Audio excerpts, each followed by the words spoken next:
পরিযায়ী শ্রমিকদের উন্নতিকল্পে মালদায় অনুষ্ঠিত হলো একটি কর্মশালা। মঙ্গলবার দুপুরে মালদা টাউন হলে কর্মসাথী নামক পরিযায়ী শ্রমিকদের এই কর্মশালায় উপস্থিত হয়েছিলেন রাজ্যের বস্ত্র এবং সংখ্যালঘু দপ্তরের রাষ্ট্রমন্ত্রী তাজমুল হোসেন, মালদা জেলা পরিষদের সহকারী সভাধিপতি ATM রফিকুল হোসেন, জেলা শাসক নিতিন সিংহানিয়া, শ্রম দপ্তরের মালদার assistant labour commissioner Tania Dutta সহ বিশিষ্টজনেরা। এদিন মালদা জেলায় 146টি গ্রাম পঞ্চায়েত প্রধান সহ বিভিন্ন পরিযায়ী শ্রমিক পরিবারদের সঙ্গে নিয়েই মূলত রাজ্য সরকারের এই কর্মসাথী প্রকল্পের সুবিধামূলক বিষয়ের আলোচনা করা হয়। পাশাপাশি এখনো পর্যন্ত যেসব পরিযায়ী শ্রমিকদের সরকারিভাবে নাম রেজিস্ট্রেশন করা হয়নি, সেক্ষেত্রেও সংশ্লিষ্ট এলাকার পঞ্চায়েত সদস্য এবং গ্রাম পঞ্চায়েত প্রধানদের তদারকি করার কথাও জানানো হয়েছে।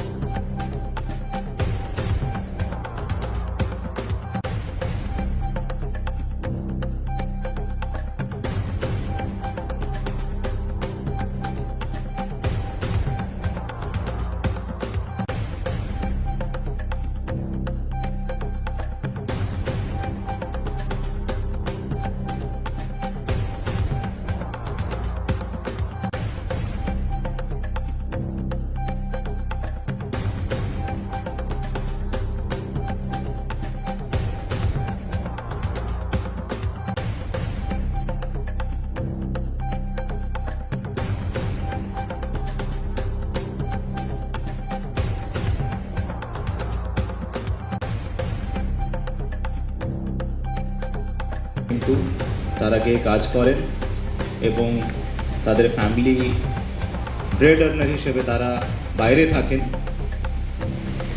তো ওনাদের ওয়েলফেয়ারের জন্য মাননীয় মুখ্যমন্ত্রী একটা নতুন করে মাইগ্রেন্ট ওয়ার্কার্স ওয়েলফেয়ার বোর্ড গঠন করেছিলেন এবং এই বোর্ড গঠন করে এই বোর্ডের মাধ্যমে একটা প্রকল্প যার নাম কর্মসাথী আমরা দেখতে পেরেছিলাম।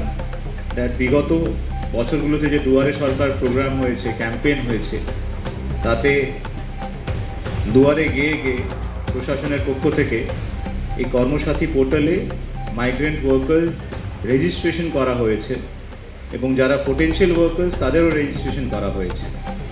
উদ্দেশ্য ছিল তাদের ওয়েলফেয়ার। আজকে এখানে মাইগ্রেন্ট লেবার অর্থাৎ পরিযায়ী শ্রমিকের নিয়ে একটা আলোচনা ডাকা হয়েছে। এই সভায় উপস্থিত আছেন মালদা, মুর্শিদাবাদ সহ আরো কয়েকটা জেলা পরিযায়ী শ্রমিকের একটা বেস আছে। এখান থেকে প্রচুর মানুষ বিভিন্ন জায়গায় যায়। আমাদের রাজ্যে তো বটে, রাজ্যের বাইরে ইভিন অনেকে বিদেশেও যাচ্ছে। কিন্তু সব ভালো লাগে যখন তারা হাসি মুখে ফিরে আসে।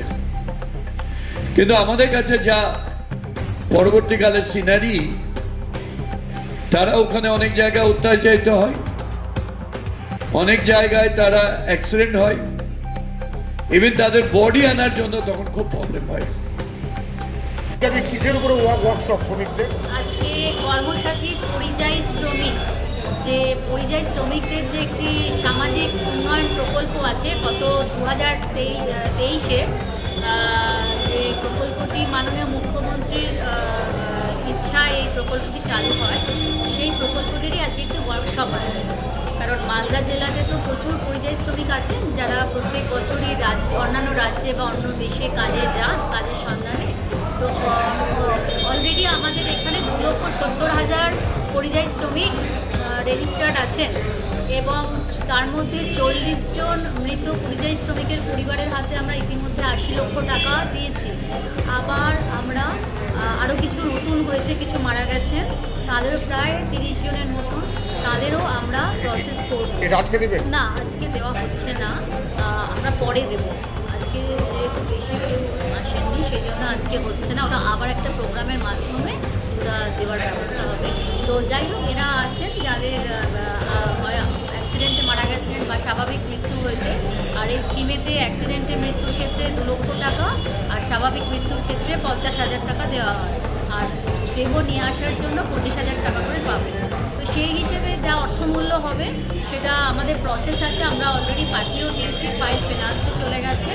তো অ্যাপ্রুভ হয়ে আসলেই আমরা, ওটা একটু দেরি হচ্ছে বলে আমরা আজকে আর দিচ্ছি না, তো আমরা বলি শীঘ্র দিই। বলছি পশ্চিমবঙ্গের বাইরে এখন কত শ্রমিক কাজ করছে? আমাদের মালদা জেলার ক্ষেত্রে নথিবদ্ধ শ্রমিকের সংখ্যা হচ্ছে 2,70,000, কিন্তু তার থেকে আরও বেশি আছেন। আমরা আবার রেজিস্ট্রেশন করছি। আজকের এই ওয়ার্কশপটার উদ্দেশ্যই হচ্ছে যারা আমাদের সেলফ এমপ্লয়েড লেবার অর্গানাইজার বা এসএলও আছেন, তারাই মেনলি এই জিপিতে গিয়ে এই নথিবদ্ধকরণের রেজিস্ট্রেশনের কাজটা করেন। তো সেই জন্য আজকের এই অনুষ্ঠানটা প্রধানত ডিএম স্যারের উৎসাহেতেই হচ্ছে, এবং জেলা প্রশাসনের সঙ্গে আমরা লেবার ডিপার্টমেন্ট যৌথভাবে এই অনুষ্ঠানটার আয়োজন করেছি, যেখানে আজকে সমস্ত প্রধানদের ডাকা হয়েছে, জেলার সমস্ত প্রধানদের এবং এসএলওদের ডাকা হয়েছে, এবং যাতে এনাদেরকে একটু মানে স্কিম সম্পর্কে ধারণা দেওয়া এবং কিভাবে বাড়ানো যায় সেটা নিয়ে একটা ওনাদেরকে একটা আলোকপাত করা। আপনার নাম ডেজিগনেশন? আমি joint labour commissioner P Malda, Tania Dutta.